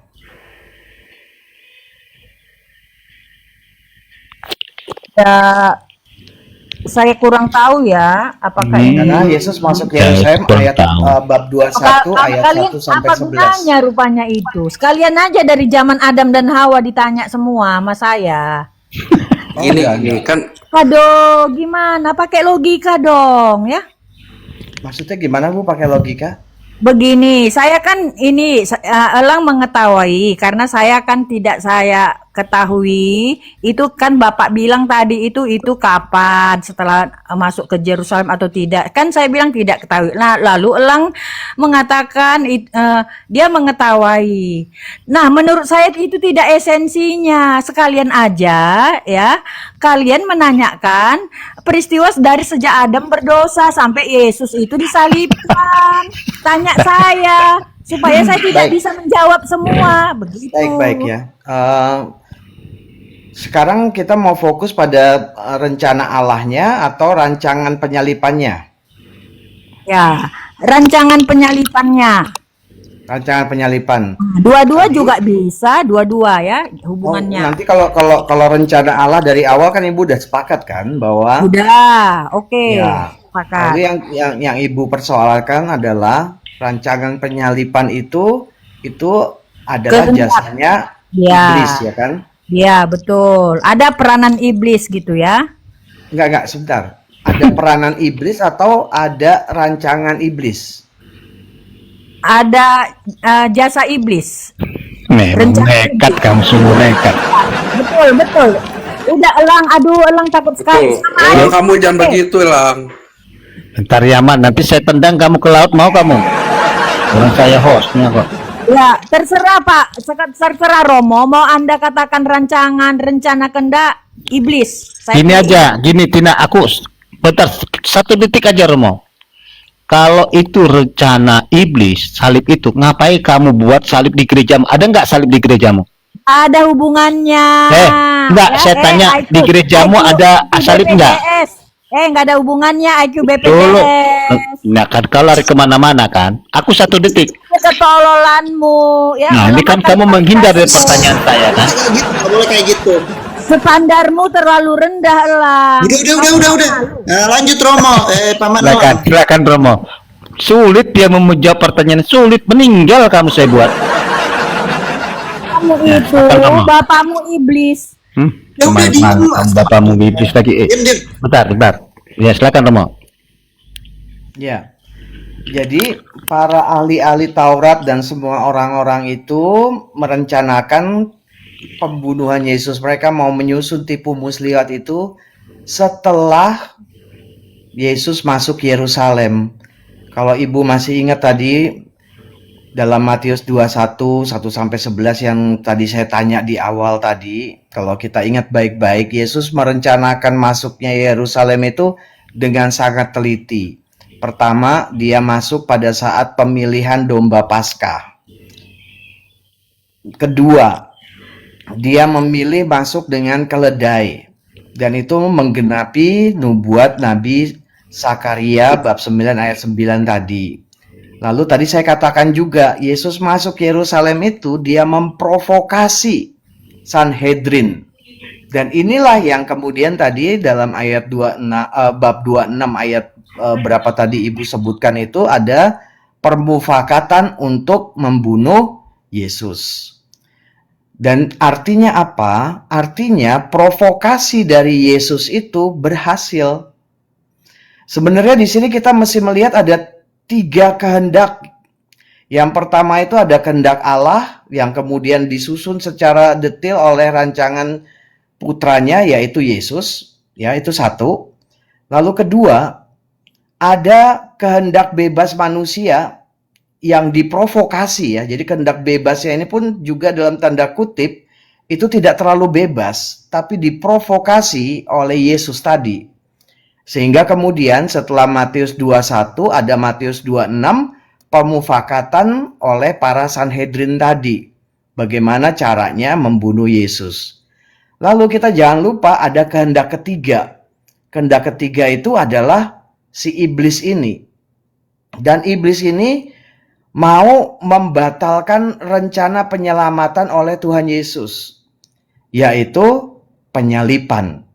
Rancangan ini sudah dibuat oleh Yesus dari tadi saya sudah sampaikan ya, bahwa dia memprovokasi Sanhedrin, Herodes, dan Pilatus. Tadi saya sudah sampaikan itu.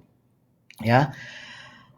Tapi iblis mau merencanakan sesuatu hal yang berbeda. Mana ayatnya Yesus memprovokasi? Sebentar, Tina diem. Loh, harus Lanjut, Romo. Diam ada sebentar. kali dong. Nanti setelah ini baru dijelaskan lagi. Kan nggak Belum salah. Buktinya Belum giliranmu, Tina yang cantik. nggak Belum giliran. bisa begitu dong. Ya satu-satu, Tina, satu-satu. Oke, nanti saya tanya itu. Oke, silakan. Oke, lanjut. Tina tadi kamu tanya di mana ayatnya memprovokasi, ya. Saya mau jelaskan ya. Yesus masuk Yerusalem itu pada hari pertama pekan Paskah Yahudi. Itu adalah saat orang memilih domba Paskah, domba yang tidak bercela. Kenapa Yesus memilih hari itu untuk masuk ke Yerusalem? Karena dia mau menunjukkan bahwa sayalah anak domba Allah yang menebus dosa dunia. Itu nggak ada ayatnya dalam kitab suci, tapi ada dalam pemilih. Saya setuju. Oke. Lanjut. Kedua, Yesus masuk ke Yerusalem itu tidak jalan kaki. Tapi sengaja dia menyuruh para murid itu cari keledai. Kenapa? Karena dia mau menggenapi nubuat dari Sakaria 9 ayat 9. Setuju atau enggak? Ya, dia menjalankan ya perjanjian lama nubuatan itu.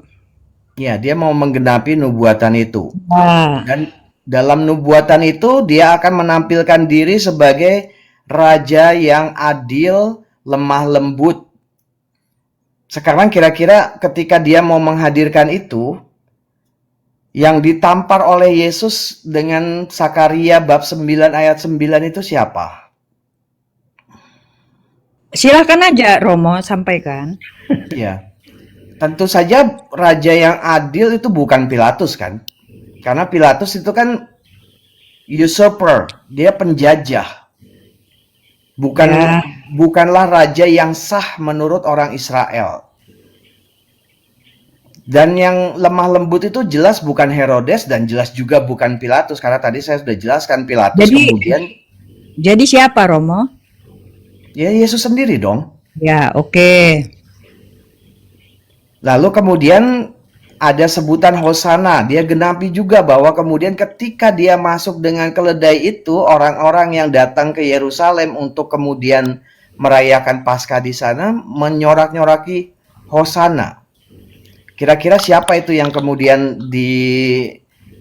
diskreditkan atau disindir atau dicemooh oleh Yesus dengan tindakan itu? Ya, orang-orang Yahudi.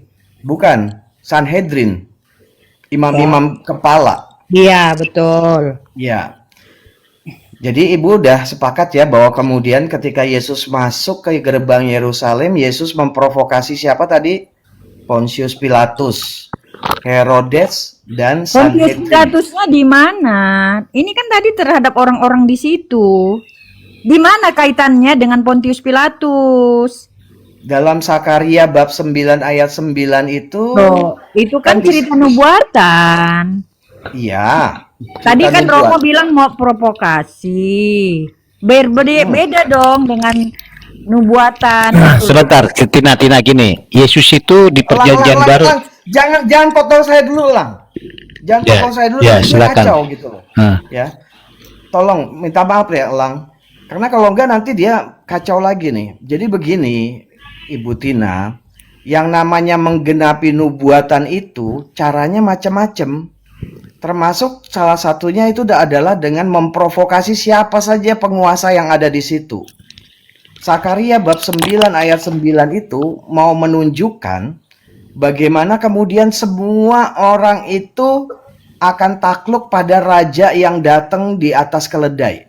Siapapun itu yang akan jadi penguasa akan kemudian terprovokasi dengan Sakaria 9 ayat 9. Dan itu yang digenapi dalam nubuat Sakaria itu digenapi oleh Yesus dengan masuknya dia ke gerbang Yerusalem tidak secara biasa-biasa. Dia masuk itu dengan rancangan yang sangat detail, dengan sangat meriah. Dan dia sengaja memprovokasi semua penguasa yang ada di situ. Coba Ibu Tina bayangkan kalau ada rombongan demonstrasi masuk ke kota Jakarta, yang diprovokasi siapa? Pasti penguasa setempat kan? Bukan yang lain. Oke. Demikian juga ketika Yesus masuk ke Yerusalem, penguasa setempatnya siapa yang pegang kendali di situ? Pontius Pilatus.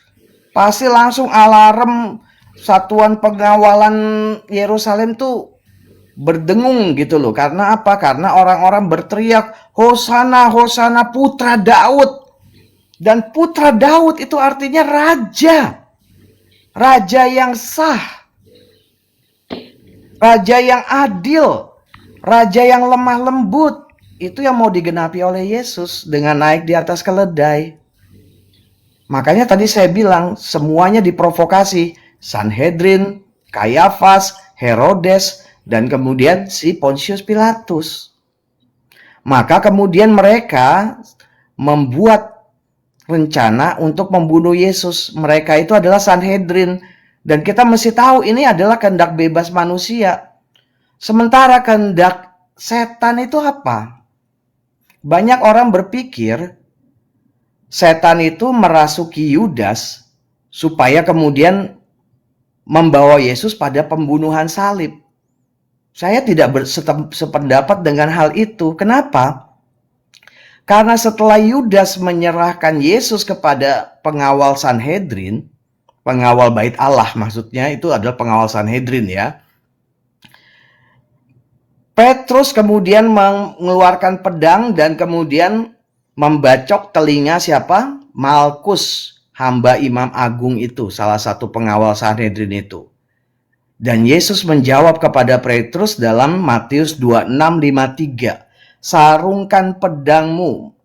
Kalian yang menggunakan pedang akan mati oleh pedang. Sangkamu aku tidak bisa meminta kepada Bapakku untuk mengerahkan lebih dari 12 pasukan malaikat untuk menolong aku.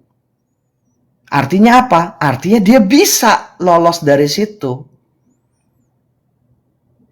Kenapa? Karena Yohanes 10 ayat 17, tidak ada yang bisa mengambil nyawaku kalau aku tidak menyerahkannya. Bahkan Yesus tidak mau mengikuti rancangan Yudas dan juga Yesus tidak mau mengikuti rancangan Petrus. Rancangan Yudas bukanlah membunuh Yesus. Rancangan Yudas karena dia adalah salah satu dari pejuang selot adalah memojokkan Yesus, memprovokasi Yesus seperti Yesus memprovokasi Kayafas dan Pilatus tadi. Yudas ingin supaya Yesus berontak dan membela diri terhadap penangkapannya. Tapi ternyata Yesus tidak memenuhi ekspektasi Yudas. Makanya Yudas itu kemudian kecewa. Kenapa Yesus diam saat ditangkap? Kenapa dia menyerahkan diri pada pengadilan imam kepala yang berkolaborasi dengan Pilatus? Loh, Yudas dari sedih mana? kenapa Yesus? Hah? Logikanya dari mana, Romo? Bukankah Karena kemudian dia bunuh diri. Judas kan dia merundingkan. Sebentar dulu Tina. Tina, dengarkan dulu nanti. Lanjut Romo. Logikanya di mana? Dia ingin membatalkan kembali. Ya karena dia kemudian setelah Yesus ditangkap dan dihukum mati, dia malahan bunuh diri. Masa orang yang mau berkhianat sama Yesus supaya Yesus mati kemudian dia menyesal malah bunuh diri? Harusnya dia senang dong. Ya, dia menyesal karena dia baru sadar dia dulu berbuat salah. Dia menginginkan kehendaknya. Dia tidak taat kepada perintah Yesus. Itulah penyesalannya. Iya, kenapa? Dia menyesalnya kenapa? Orang dia berencana mengkhianati Yesus. Kalau dia sejak semula ingin Yesus mati, dia nggak nyesel dong. Dia akan seneng dong. Oh, bisa lo nyesal, Romo. Bisa. Kamu suka-sukamu loh. Rencana iblis tadi loh mau mengendaki Yesus disalib, ternyata bentar dulu, logikanya gini Kak Tina, ketika Yesus dihukum mati, dia menyesal. Elang, saya bisa jawab dia, Elang. Saya bisa jawab dia. Ya silakan Romo. Gak sabar saya mau mematikan perkataannya Romo. Silakan Romo. Karena gini, Bu Tina ini dia harus kemudian memikirkan identitasnya si Yudas dulu gitu loh, sebelum dia bisa membaca pikirannya Yudas. Yudas itu adalah kaum selot. Yudas itu kaum selot. Ya? Bukan Yudas yang itu. Simon yang orang selot, Romo. Yang Yudas adalah Yudas yang Yudas beda. Nah, Nggak bisa makanya ini saya tafsir harus ke situ tegaskan. dong, jangan Nah paksa. kan, iya. Nggak boleh Jadi paksa gitu, nggak boleh cocok iya. logi, ngembot. Bentar, bentar, bentar, bentar. Sebentar. Yaman. Ya, nah ini banyak Saya loh yang yang bicara lah. Jangan Saya akan dipotong. kasih tahu mereka ya. ini banyak kasih loh yang tahu. mau saya bantah loh. Tina, saya kasih tahu dulu nih. Dan juga siapa itu? Yaman. Kenapa cocok logi? Yudas itu adalah Yudas Iskariot. Iskariot itu dari kata apa? Dari kata sikari. Yudas Iskariot artinya Yudas si pembawa belati. Dan ini adalah identifikasi jelas bahwa dia adalah kaum Zelot. Itu udah nggak ada interpretasi lain lagi. Jadi dari 12 murid Yesus ada 2 orang kaum Selot, satunya Yudas Iskariot, yang satunya Simon Selot. Itu bukan cocokologi, itu udah tafsiran umum. Gitu. Ya, dan itu kaum Selot- tahu kan dan Romo, kaum Selot misalnya ya, itu orang Bandung baik-baik, belum tentu Romo. Ya kalau namanya orang Bandung itu baik, ada yang jahat, ada yang pembunuh. Jadi itu nggak bisa kita buat referensi untuk menegaskan ya satu kesimpulan. Itu masih terlalu minim Romo membahas tentang itu. Apa Ya. maksudnya orang Bandung? Itu orang Bandung itu tidak terlalu. Karena Romo dari tadi mengatakan sebentar, orang Selot sebentar. itu seperti ini, nggak Oh bisa iya. begitu Romo. Gini ya, Tina, orang Selot itu bukan orang Aduh. Bandung. Orang Selot Kita lihat aja loh di dalam. Kamu nggak paham, Tina. Orang Batak Tina. itu kasar. Tina, kamu kok lari kemana-mana ini? Bentar lu Tina, bentar Romo, Makanya Dijadikan saya kalau patokan. makanya kalau Bukan, saya lagi Tina, bicara, bukan. Elang dan yang Iya. lain itu coba tolong fokus dulu ya. Zelot itu bukan orang Bandung pada umumnya. Zelot itu adalah revolusioner Yahudi. Mereka punya satu doktrin yang jelas, yaitu kemerdekaan Israel. Mereka punya satu plot yang jelas menolak penjajahan Roma. Mereka menolak kolaborasi antara Imam Agung, menolak kolaborasi Sanhedrin dengan penjajah Roma. Itu doktrin mereka. Jadi bukan sembarangan. Masalahnya orang Romo, sorry ya. Bentar, aku Masalahnya aja bukan Yudas host. yang orang Zelot. Bentar, Enggak, aku aja ini host, dia. aku dimarahi. Bentar, aku aja host dimarahi Romo, kamu ngomong lagi. Udah silakan. Ini harus dilurusin. Udah, nanti- Maksudnya, bentar. Iya. Ya, Silakan. jadi gini, gantian dong. Saya tanggapi sebentar Bang Yaman ya. Saya tanggapi. Simon orang Zemon, cuma satu doang orang Zemon. Bentar, nanti kamu sama Romo, Dua jangan, ya, jangan. cuma Bentar. satu. Saya turunkan kamu dulu nanti Yaman. Nanti saya turunkan kamu. Aku aja dimarahi Romo. Makan. Kalau soal provokasi itu tidak terjadi setelah Yesus masuk di Yerusalem. Sejak Yesus dilahirkan, dia sudah membentuk provokasi terhadap pemerintah, apalagi terhadap kaum penjajah, ya. Makanya Herodes iri dan ingin membunuh siapa raja. Itu ya yang dicari-cari orang Majus. Jadi provokasi Yesus itu bukan pada waktu Yesus akan mau disalibkan Romo. Itu salah tafsirannya, kurang kuat. Bukan salah ya, kurang kuat gitu loh. Ya. Elang, tolong jangan di mute ya, Elang. Gue punya ini apa? Enggak, bentar. Typingan aku jangan di mute. Bentar. Typingan. Gini. Aku mau typing. Enggak usah, kamu Biar typing orang yang pada aneh-aneh paham di saya sini. mute. Saya host. Enggak, saya enggak. Udah, kamu saya buang nanti. Enggak, saya enggak typing Mau aneh. saya buang kamu. Masa kamu, saya hostnya, saya raja di sini kok kamu ngatur saya. Oke, Ya. silakan. Saya lanjut ya. Jadi ya saya tidak setuju kalau provokasi Yesus itu saya yakin kenapa? Karena Yesus tokoh yang maha besar ya. Sehingga banyak orang yang cemburu. Raja Herodes juga cemburu dari awal. Apalagi dia mengajarkan melakukan mukjizat. Banyak orang yang terancam oleh keberadaan dia, apalagi dia mengaku Mesias, anak Allah. Jadi dia sudah lama dirinya itu memang sudah memprovokasi gitu loh. Jadi saya nggak setuju seperti apa yang dikatakan Romo ya, ketika dia dari Yerusalem baru dia memprovokasi. Tetapi kalau memprovokasi saya setuju gitu loh ya. Jadi terkait dengan dosa ya, kehendak itu kita lihat ya perspektif dari manusia ya. kehendak, kalau bicara kehendak Allah, Allah itu pencipta, manusia itu ciptaan. Jadi kita tidak bisa membantah semua apa yang terjadi di dunia ini adalah rancangan Allah. Masalahnya karena manusia memiliki kehendak sendiri, iblis memiliki kehendak sendiri, maka ada peran iblis dalam setiap aktivitas yang ada di dunia, termasuk penyaliban Yesus. Ya, di mana ayatnya penyaliban Yesus? Nah, Di mana ayatnya Iya. iblis menyalibkan Yesus? Di mana ayatnya? Oh, ya saya baca tadi ya Matius. Di mana? Matius 26 Oke, Matius 26 kita baca. Di mana sampai iblis? 3. Oke, saya baca ya. Matius 26. Jangan kau bilang nggak ada penyaliban Yesus. Aku konkret loh. Saya nggak ngomong kemana-mana. Matius 26. Ya, ayat 3 sampai 4. Silakan 26. Elang. Oke. Saya nggak kayak Romo ngasih apa? Saya matikan langsung kartumu di sini. Oh, Gitu loh. kebanyakan cakap Elang. Nah, oke. Di mana penyaliban? Jangan tafsir bebas. Jangan tafsir bebas. Oke, jangan tafsir bebas. Oke. Saya akan buka di sini. Ya, oke. Oke, Saya oke. yang baca ya. Matius 26 ayat 1 sampai 3. Silakan baca. Ya, pada waktu itu berkumpullah imam-imam kepala dan tua-tua bangsa Yahudi di istana imam besar yang bernama Kayafas. Dan mereka merundingkan suatu rencana untuk menangkap Yesus dengan tipu muslihat dan untuk membunuh dia. Dah.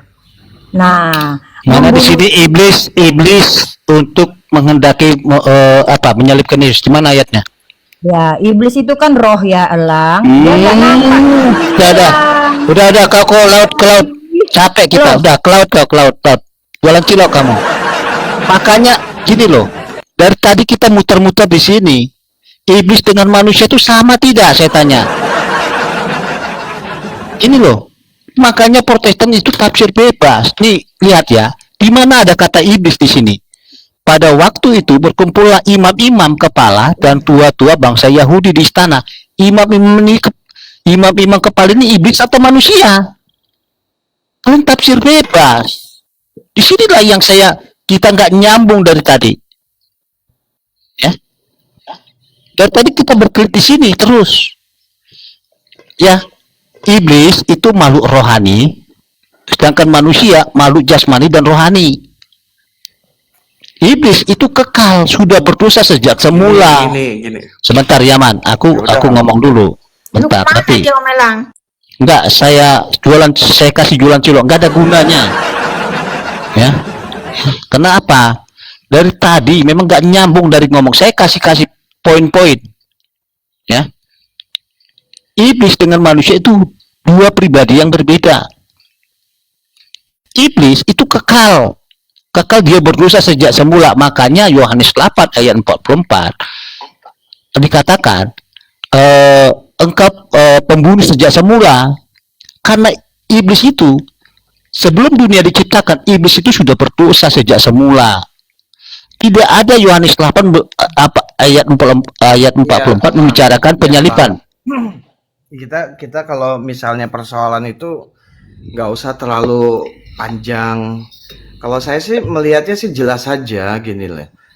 Yesus yang merencanakan bagaimana dia masuk Yerusalem dengan gemilang gitu ya, bukan secara biasa-biasa. Yesus masuk Yerusalem itu dia pikirkan baik-baik bagaimana kemudian dia bisa membuat akhirnya dia disalibkan dan bukan dirajam. Itu satu. Terus kedua, dia tahu bahwa besoknya dia akan mati disalib. Makanya dia kemudian buat ekaristi sebagai kenangan akan kematiannya. Di mana rencana iblis, di mana peran iblis? Iblis perannya adalah gagal total di situ. Iblis tidak bisa menggagalkan penyaliban Tuhan. Itu satu. Kedua, iblis tidak bisa menggagalkan gagasan-gagasan Pilatus dan Kayafas untuk menyalibkan Tuhan. Itu sebabnya Santo Agustinus dari Hippo, ini abad keempat, sudah bilang pada salib itu ada perangkap yang menjebak iblis bagaikan tikus.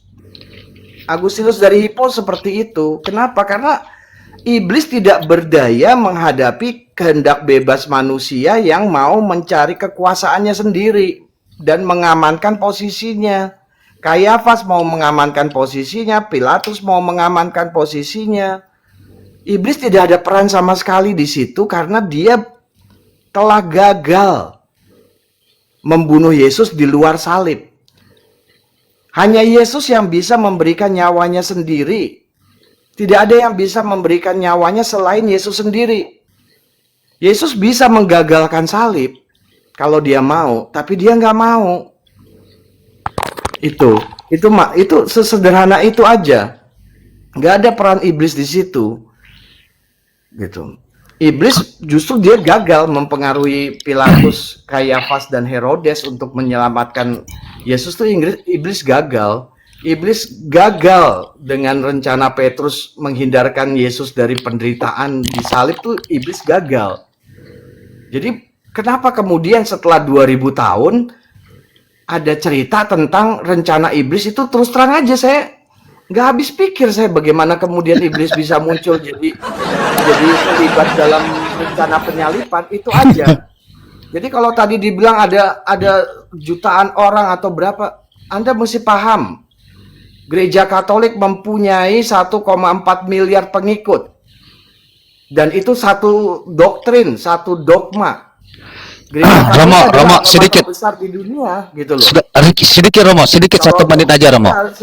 Saya tadi bicara soal Tina, soal ada banyak yang berbicara seperti itu. Ya, kami percaya bahwa kemungkinan ada rencana iblis juga dengan pernyataan itu. Anda tahu kenapa?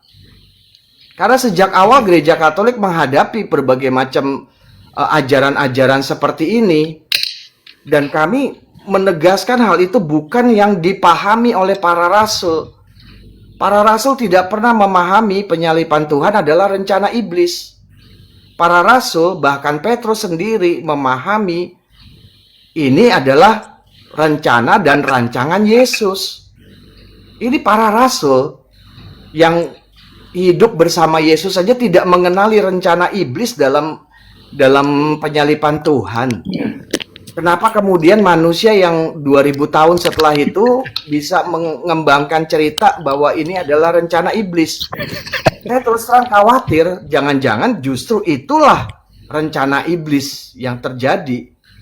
Menimbulkan suatu kebingungan di antara orang-orang Kristen, ya, kebingungan di antara orang-orang yang atau lebih tepatnya kebingungan di antara orang-orang yang mengaku Kristen. Karena kalau orang-orang Katolik kita nggak pernah kemudian bingung dengan hal itu. Semuanya sudah tercatat dengan jelas dalam katekismus Gereja Katolik. Itu adalah rancangan Yesus, titik. Dan itu sudah berumur 2000 tahun. Kami nggak pernah pusing dengan hal itu, tidak pernah bingung dengan hal itu. Yang bingung adalah orang-orang yang mengaku Kristen, tapi masih ragu bahwa Yesus yang merancang semuanya. Itu yang aneh buat saya. Dan itu yang membuat orang tertarik pada kebingungan-kebingungan yang diciptakan oleh manusia sendiri. 2000 tahun loh. Baru kita dengar hal-hal seperti ini gitu. Oke, Romo, terima kasih. Bentar ya, saya tambahin ya. Yaman, bentar yang dulu. terjadi kebingungan. Bentar. Saya kasih ayat, saya nggak mau narasi bebas. Matius 27 ayat 42. Ini orang Yahudi ya. Ayat 41 saya baca. Demikian juga imam-imam kepala bersama-sama ahli Taurat dan tua-tua mengolok-ngolokkan Yesus, dan mereka berkata, orang lain Yesus selamatkan, tetapi dirinya sendiri tidak dapat ia selamatkan. Tidak dapat Yesus selamatkan. Yesus. Ya, demikianlah teman-teman, terpaksa saya cut ini karena kalau diteruskan ini ya sampai lusa nggak akan pernah berakhir. Dan yang penting kita sudah dapat poinnya ya, sesama Kristen saling cakar-cakaran, saling gontok-gontokan, dan itu memang sudah diwacanakan oleh mereka, dan ini tidak akan pernah berakhir. Ya, sekali lagi mohon maaf ya teman-teman, kita nggak usah panjang-panjang. Ini cukup panjang, ini 1 jam 40 sekian menit loh, hampir 2 jam. lumayan lah buat pengetahuan kita dan buat nemani tidur. Katanya ada yang komentar menemani tidur kalau melihat ini. Ya, sebagai penguat iman kita teman-teman, bahwa di agama sebelah ini ya sampai kiamat tidak akan pernah selesai. Maka berbanggalah kita sebagai seorang Islam yang tidak akan memperdebatkan masalah ketuhanan karena kita sudah final. Oke ya teman-teman, terima kasih dan saya ucapkan wabillahi taufiq wal hidayah. Assalamualaikum warahmatullahi wabarakatuh.